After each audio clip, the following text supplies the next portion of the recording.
Good morning, friends. Mark Holmes here with my buddy Cowboy Joe Boo, as well as Joe Bayer in the house. And as always, I want to thank you guys for watching, commenting, subscribing, and being part of the Joe Boo Sports Report. Without you guys, it does not work without you guys. So let's get open for business here and let's wake up the football gods. Wake up, guys. It is Wednesday. It is hump day. It is actually the 4th of July weekend. So a lot of people are off on Friday. So we've got a 3-day weekend coming up. And man, I can't wait. I can't believe that we are now in July. We sit 74 days, 10 hours, 33 minutes, and 10 seconds away from kickoff for the Dallas Cowboys against the Rams. In fact, we are sitting 27 days away from training camps opening throughout the NFL. Less than 4 freaking weeks. We also have only 2 weeks left to get a deal done for Dak Prescott. Now, some news from the NFL this morning, as they're still trying to figure out how they're going to have a season. Normally, you have a 90-player limit going into training camp. 90 players. But the NFL is talking about reducing that number to 75 to 80 players being able to come in for training camp. This is one of those things that, there's a lot of people that are just camp bodies. But they recognize that the more people that you have there, the more chances you have of spreading the coronavirus. And they feel that, well, maybe what we need to do is shorten the amount of people that are there, reduce the number, should I say, of people in training camp. And this is one of those things that's going to actually hurt quite a few players, because when you start thinking about 15 players multiplied by 32 teams, you're talking about close to 500 people that will not get the shot and opportunity to impress some people and maybe make a practice squad or maybe make a team. But these are not normal times. So hopefully they'll figure out a way to hold on to players. Me, on the other hand, I look at it actually the opposite way, because you're going to lose players. There's no doubt in my mind that you're going to have people that test positive for coronavirus. The best thing actually is to have as many people who know your system as possible. So that way, it's not a matter of, oh, I've got to go scour around the NFL and find somebody, bring them in for a workout, and see if they're going to be able to work and train them up.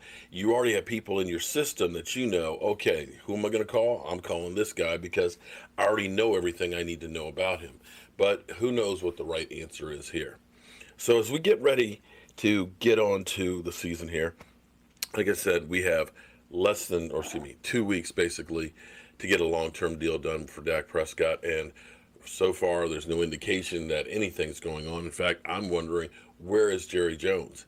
Is this the longest period of time that we have not heard anything from Jerry Jones?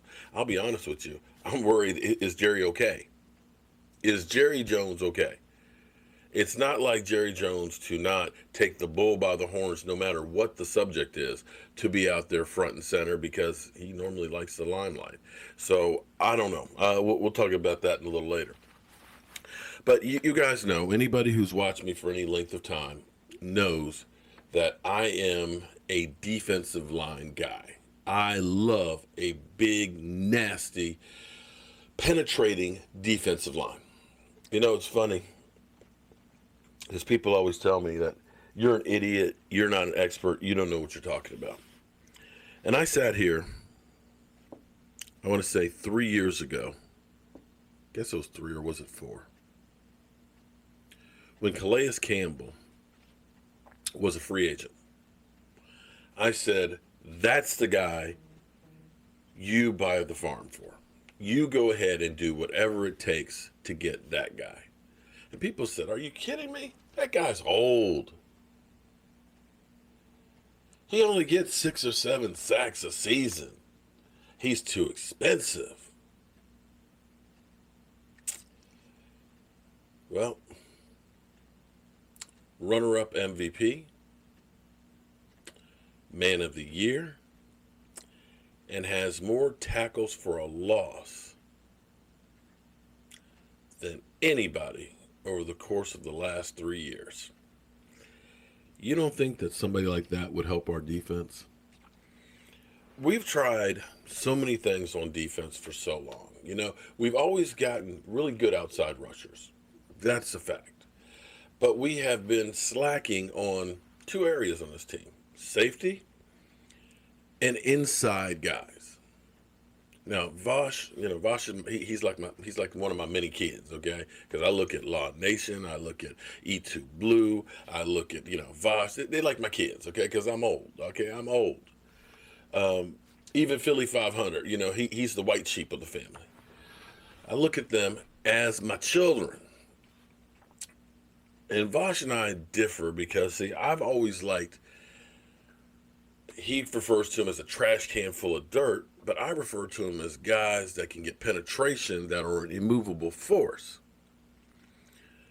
And we haven't really had those guys. Now, the philosophy of Rod Marnelli is I want tall, leaner guys that can, move, that can dance around people. Screw that.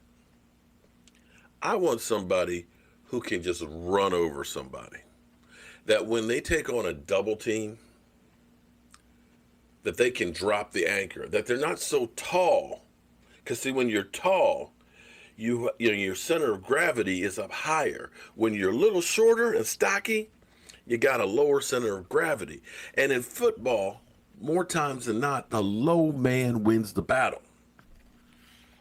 Now, last year in the draft, I had hopes. Oh, my goodness. I had hopes for Tristen Hill. And I still have hopes for Tristen Hill. In fact, some people say that Tristen Hill might not make this team because you got a Dontari Poe, because you got a Gerald McCoy, because you got a Tyrone Crawford in there, because you drafted a Neville, because you got an Antoine Woods, that, Tristen Hill may be on the outside looking in. But I got to tell you that, I have a dream. I have a dream because I look at Gillimore. Gillimore's going to be young. But just watch, just bear with me, okay? Because, see, this is what I like seeing, is when you get guys like this. Big, fat guys, pushing 3, but can move. This guy, look at him. He's like a dancing bear. You get pushes like this, relentless,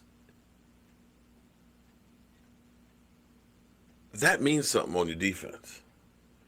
Because, see, here's where our problem lies. Last year, Robert Quinn was great on the outside. Robert Quinn is like a cannon, just shot out of a cannon, upfield. D-Law, he didn't get all the sacks. He still got tackles for losses. He's, I think, 4th on the list, over the last 3 years or so on tackles for losses. But they get so far up the field that if you don't get a push, you got 2 lanes right here to run against you. But if you get that push up the middle from a guy like Gillimore, then all of a sudden it's like a trash compactor closing around the quarterback. They're not the lanes for people to run in.